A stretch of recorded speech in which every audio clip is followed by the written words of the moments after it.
Hey, what's up, guys? Shake Somebody here. Coach Manqoba. We need to talk. Let's go.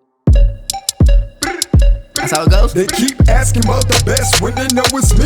Okay. Asking about the rest when they know it's me. Straight in, I guess. You know it's me.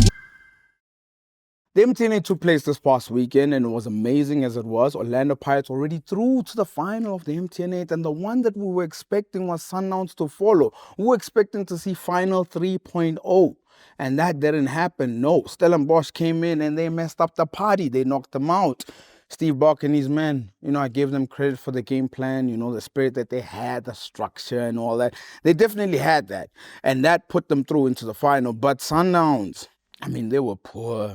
With all the money that they have spent and the players that they've brought in and the way that they almost went unbeaten last season, they didn't offer much. They were predictable. They were slow. And let's just also remind everybody that they didn't score in this tournament. Yes, you're going to tell me about the goal in Polokwane City. That was an own goal. Mamelodi Sundowns have not scored a goal within this tournament. And I gotta tell you, they're different to watch under Manqoba, right? He came in and he was like, no, guys, I'm gonna come in and they're going to play faster and they're gonna enter the box quickly and they're gonna do all these things. None whatsoever was that happening. And I just thought to myself, I said, I don't know if Manqoba knows the opportunity that he does have, because the pressure that's gonna be on him is going to mount. Because the last season, it was almost like, Rulani had to win all these domestic cups, and I did speak about that. You've already lost one cup.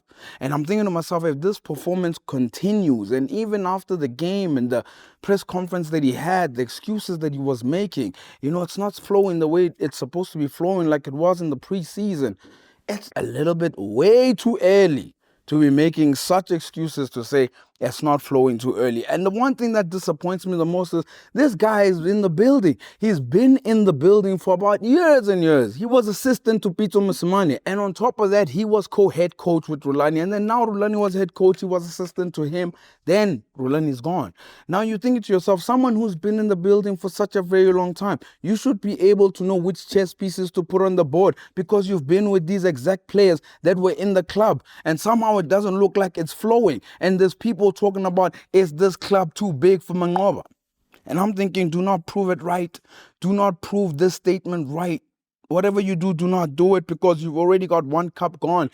And I'm thinking, guys, I have to say, there's only one way I think Coach Manqoba stays on, Mamelodi Sundowns coach. And I'm talking about beyond this season.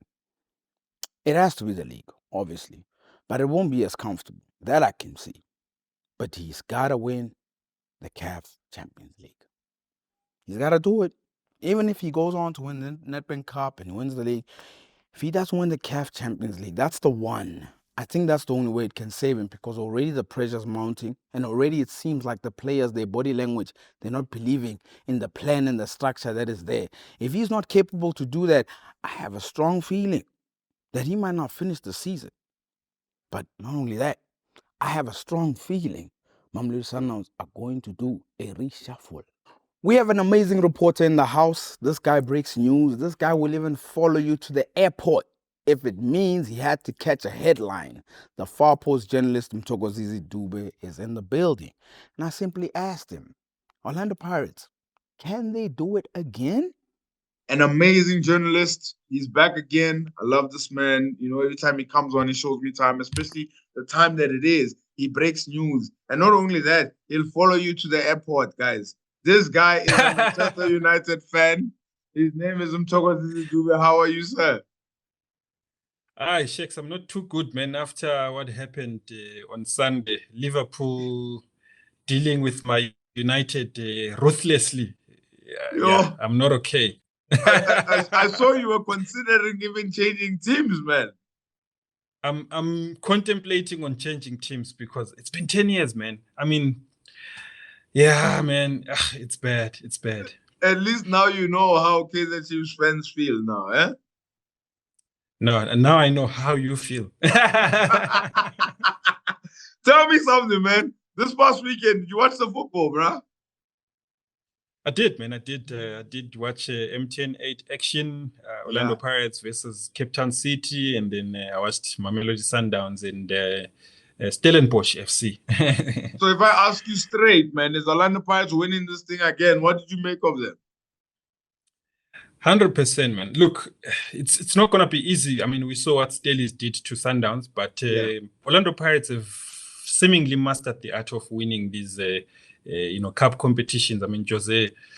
Look, watching the first leg of the MTN 8 semi-final, you then thought maybe Cape Town City had a chance, but Jose comes to Orlando Stadium, outwits Eric Tinkler, totally. So you can see this Pirates team. I think they can change gears, man. I mean, we saw that on Saturday. So I do see them winning it for the third time, but it won't be an easy one because Stellies also, they also, have that thing in them. They've got they rise to the occasion, man. And they've got the quality. So it's gonna be a very tough one, but I see Jose getting it for the third successive time. I mean, man, tell me something, man. A lot has been made about foreign coaches who come into our country, and some people have not been necessarily too happy about it. But Jose Rivero, man, he's changed Orlando Pirates. I mean, this Orlando Pirates, when you remember it from the time it was, they weren't winning like this. They weren't getting to finals like this. What has Jose done, in your opinion, man? Look, man, I think he's done some exceptional work because I think before he came, I mean, there was a lot of inconsistency. I think they were also a bit far off from a team that you felt would challenge for the league title. But I feel he's closed that gap. If you are thinking of a team that could actually challenge Mamelodi Sundowns and end that 7-year dominance, Pirates look like that team. I think he's transformed them. A very clear playing, style. They obviously dominate games now. I think the most important thing, the one thing that I feel he still needs to get right, it's called consistency. They need to be a team that's consistent. Beat a Cape Town Spurs, last season we saw them losing to Cape Town Spurs who went on to get relegated. So they've got to beat a Mogoe, they've got to beat a Sundowns. They've got to be consistent. You can see the players are flourishing. Every player, any player that comes into the team, comes in and they do very well. I've been impressed particularly by Sesane. I mean, look, the boy comes into the team and he just looks like a top player. Talent Mbata comes in, fits in very well into how they play. He's now in the national team. I could say the same. We probably would be saying the same of Sesane in the next few months if he continues playing the way he's doing. Hoto as well, doing extremely well. Maswangani has become a key player, in the Bafana team now. So, I mean, the more you get players playing also international football and also playing CAF football, I think it helps them in terms of their growth. And I see them, getting into that space, just like, Sundowns have done and also contributed immensely to the national team. So I think Jose he's done exceptionally well, man. Yeah, man. Tell me something. Is he under pressure to win the league, in your opinion?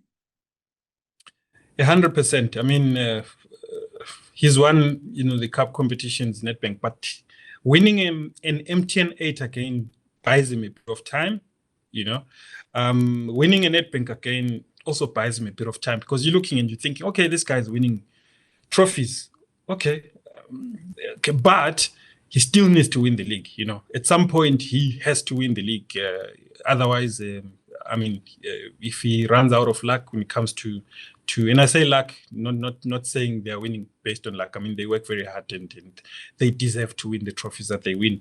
But he needs to. Pirates is a big team. They want to be winning league titles. It won't look good on him, if Sundowns win it for the 8th successive time. I mean, considering the work that they've done in the transfer market, bringing in the kind of signings that they've done consistently. I mean, that's in the last 3-4, transfer windows. That you can see the kind of quality that they've brought into the team. I think they've done incredible work behind the scenes just to, strengthen the team. So there's no excuse. He needs to go for the league title this time around and take it away from Mamelodi Sundowns. Now, I mean, of course, Orlando Pirates, they through to the final. It was happening, but they're not facing Mamelodi Sundowns. Guys, we all predicted it's probably going to be Sundowns against Pirates round 3 again. They're facing Stellenbosch. That is happening. Man, tell me something, man. Is Steve Barker the best South African coach right now in the country. South African coach, not necessarily the best coach, the best South African coach in the country. I mean, I think the fact that last year he was actually a contender for coach of the season, but obviously because of what Coach Relani had done at Sundowns, it was difficult to give it to someone else. When you now consider what he's done with the minimal resources, and I say minimal resources because, I mean, Stellenbosch are not a team that are going to go to a team and sign a big player and give them big wages. No, they're a team that's going to go and sign a player, bring him in, further develop him and throw him into the fray and, get results out of them. You look at the number of top players that they've lost. I mean, in recent years, they've lost your Dupree, who was very key to them. They've just lost Ikram Reyners. They've lost their captain, Dino. Mthetwa also left. Mthetwa left. But you see how they still continue, man. I mean, it's amazing. It's just amazing. I don't think any coach has, in recent times, has done the same that Steve Barker has done. And also what they've done, man, I mean, with that squad winning their first cup, the Carling knockout last season, now being in their first MTN 8 final, I think it's incredible. I would definitely say that he's the best South African coach at the moment. And tell me, man, I mean, they were facing, of course, against some Mamelodi Sundowns, and you don't want to take credit away from Stellenbosch. But if we're being honest, man, things looked off with Sundowns, man. I mean, what did you make of their performance over both legs and maybe even a little bit of Polokwane City? What have you made of Mamelodi Sundowns? They look different. Very interesting because I was talking to one coach in the PSL and we're just discussing, and he says they don't look as dangerous as they did under Rulani Mogoe. They look totally different, man. Sundowns were, I mean, you going to play Sundowns, you were obviously, some teams would, there was that fear factor, under Rulani Mogoe. Maybe it's too early to say because it's just been 3 games. Maybe they haven't hit top gear as yet, but they do look different. Even their approach to games, there seems to be an emphasis on wing play, a lot of wing play. Sometimes the long diagonal balls from the back, sort of bypassing the midfield. But you do know the quality they have in the midfield. Tebogo Mogoe, Tebogo is a tempo controller. I mean, he can dictate the pace of a game. He can, put in that pass. I mean, we saw him at AFCON, that pass that he gave to Masego against Namibia. He's capable of doing that. So now when you find Sundowns playing, the long ball, the long diagonal ball, that's so unlike Sundowns. You've got Marcelo Allende, we know his quality in midfield. You've got a Themba Zwane, who needs the ball at his feet. His quality. So that change, man, they look different. They're not as dangerous as. That's why yesterday, in the game against Stellenbosch, in the first half, no shots on target. I mean, that's shocking for Sundowns. I think they probably had their shots on target in the last 15 minutes of the game when they made a few changes. Brought in Shalulile, brought in Oprim Diva for Terence. I mean, he would drift inside. I think those 2 attempts that he had. But other than that, I think for 75 minutes, they didn't look like a threat in the first leg as well. So, yeah, man, they're not the same team, man, that we saw in last season. But we must also note that in the last 5 games of last season, we didn't see, they were not themselves. I mean, also remember in the game against Young Africans, 2 legs, they failed to score goals. They also failed to score against Esperance as well. They also lost to Cape Town City. So they didn't finish very well.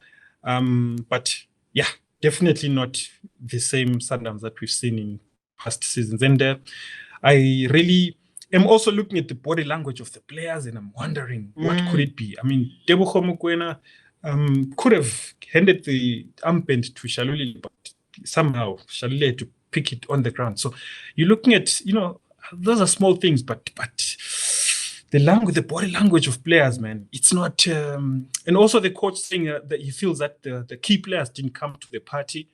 A few weeks ago, him saying that they gave Themba Zwane a 1-year contract so that they can keep him on his toes. So all those things, you're reaching onto those things and you're thinking, okay. So in It's a your bit tricky, opinion, man. man, in your opinion, man, how much did Rulani's departure shake the club, I guess? Because like you said, I look at the players' body language as well. They don't look like they believe that they were going to win, especially considering after when they conceded, it doesn't look jointed. It looks disjointed. In fact, how much do you think Rulani leaving actually shaked the club completely now that it's a new direction and all stuff? Did it have such a much of a big impact? Look, I do feel. Look, I mean, I'm sure you were shocked. I mean, considering what he had done for the club, you know, yes, there is that demand to win a CAF Champions League, which he didn't win. But I think when you look at the league, the dominance, I think, and you can't. It was shocking to see that Sundowns would let go of him. You know how close he was to these players. He was so close to the players that he sort of. I know people laugh about this, but I mean, the fact that a coach knows the players' family, you know, he relates also with the families of the players in some situations. He knows the finer details of these players, you know, their lives and their careers as well. So when he leaves, you know for sure that you have big shoes to fill because of how close these boys felt. I mean, when you speak to the players as well, you do know that they were very close. So from that aspect, I think it was a big loss for them. Also, in terms of playing style, the fact that even North African teams were afraid of Sundowns, you know, it tells you that some good work was done behind the scenes. So now coming in and totally changing the way that they approached games during his time, I think it's a massive shift, you know, from what these players are used to. Obviously, then it takes time to adapt, but also a big factor is the players would be questioning, but why are we changing the way that we approach games? You know, and they would be questioning because it worked for them, you know. Why are we changing it? You know, because, and I say this because I speak to the players. One of the players did say to me just a few days ago. They said to me, "Hey, we're not adapting well," you know. And I said, "No way, man. I mean, you guys adapted very well at the AFCON. Why would you fail to adapt now? You've got preseason and so it." I don't think it's just not adapting well, man. I do feel there's also, you know, relationship issues. You know, they related very well with the coach. The coach has left. They now have to, you know, move on, and there's a new coach. So yeah, I feel it would have affected them. I can imagine, man. And now, obviously, there's been a lot of talk with regards to people have said that they feel that the club is too big for Manqoba. They've felt that he should go. They felt that he's almost under. Like, how much pressure is Manqoba under now that he's already lost the first trophy? Because it's not a great way to start the season. Look, it's a lot of pressure. I mean, if Rulani had to leave after, you know, losing the Nedbank, the final of the Nedbank, if Rulani had to leave for failing to win the CAF Champions League, here is a coach that's lost the MTN 8 semi-final, you know, not even in the final, not convincing. They didn't look like a team. In fact, at the end of the first half, I was saying to someone, it does feel like Stellenbosch are the ones needing a goal, you know. So I'm sure all those things, you know, come into play, and you know how the fan base is. Mamelodi Sundowns fans are used to winning games. All of a sudden, you're on the back foot. You're losing to a Stellenbosch, home and away. You're struggling to beat a Polokwane City. So that puts a lot of pressure on the coach because I mean, Sundowns, he's got the quality. There's quality. There's no excuses. You know, no one has half the quality that Sundowns has in South African football. So it's big pressure for the coach. No, big pressure for sure, man. Tell me something, quick one before I jump onto the transfers. Bradley Cross, what does he bring to Kaizer Chiefs? Is it a good signing for you? Look, Bradley Cross, I mean, when you look at it, I mean, he's played for Newcastle, you know, development, of course, he was captain there, tells you that he's a leader. He comes here, he plays for Maritzburg, relegated. I think sometimes those experiences are good for players because they, you know, toughen them up. Yeah. Goes to Arrows, he plays as a left back, dominantly as a left back at Arrows, but Bradley Cross is he's a left centre back, but you can see when he plays as a left back that I think he's got qualities that could actually be of help if Coach Nabi decides to use him as a left back. I think he could be useful. Very intelligent player, very comfortable on the ball, very technical. I think he also offers a competition to Rushin Dotley, who plays left centre back. I would think he's ahead of. I think he's an upgrade to Ditlokwe. He's a better player than Ditlokwe by far. More comfortable on the ball. Much more assured. He could pass off the ball as well. So I feel he gives good competition to Dotley there. He also can compete for that left back spot. So I think the fact that he can play multiple roles makes him a very important signing for Kaizer Chiefs as they try to transform their squad, bring in more, better quality. So he definitely is an upgrade. I think a very good signing. I feel he's gonna help them a lot, especially when you consider that Happy Mashiane is not necessarily a left back, man. I think defensively may not be as solid as a Bradley Cross. So I think it definitely gives the coach an extra quality player who can play both, that left centre back position. There is also a possibility to then go into the season with a whole new, and almost all new back four. Of course, I think right back is where they haven't really signed a player. But Miguel Inacio at centre back, Rushin Dotley, who's already gotten a call up for Bafana, and I think he's got a bright future ahead of him. So I feel it's a good signing for Kaizer Chiefs. Are Chiefs done in the market? No, definitely not. Still possibility that they could, bring in probably two more players. There's quite a number of positions that they've been looking to fill. I think one of them is centre forward. They've also been looking for someone who plays on the wing. So I see probably one or two more signings coming in after Bradley Cross. Okay, now I want to play this game with you. It's a transfer game. Short answers completely. You can just say yes, no, staying, or he's going. Short answers. I've listed 9 names here. So I'm going to read a name out. You tell me he's staying at the club or you think he's going to leave. Fair.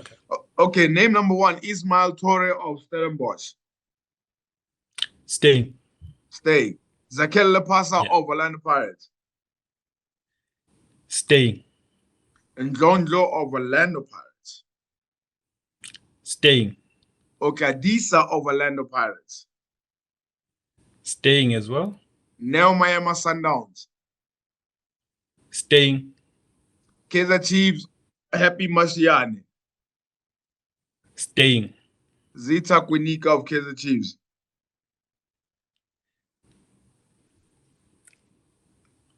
50-50. 50-50. So there's a chance that he could leave and there's a chance that he could stay. Yeah. Interesting. And Christian Sahil of Kaizer Chiefs. Staying. Okay, staying. Asenele Velabai. Staying. He's not going to join Chiefs. No, he's not going to join Chiefs. I mean, unless the price comes down from the 12 million rand. 12 million rand. One season, one assist. Guys, come on, man. Come on. No. 12 million rand. I don't think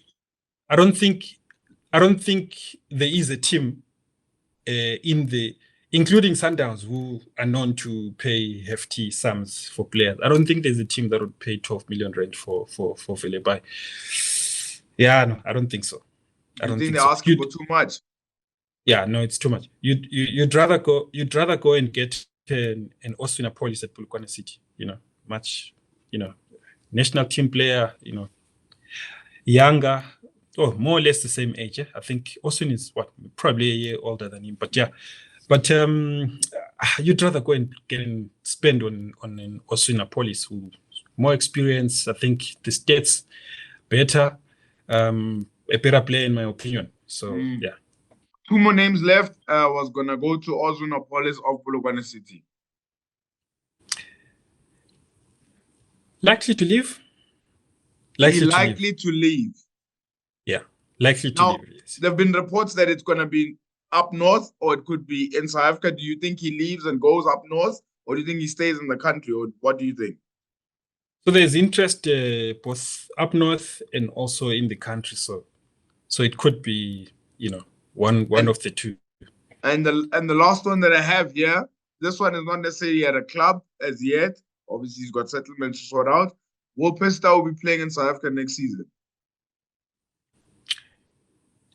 Next season, you mean 2024-25? This one that's about to start now. No, he's gonna finish his contract at Al Ahly. Amazing.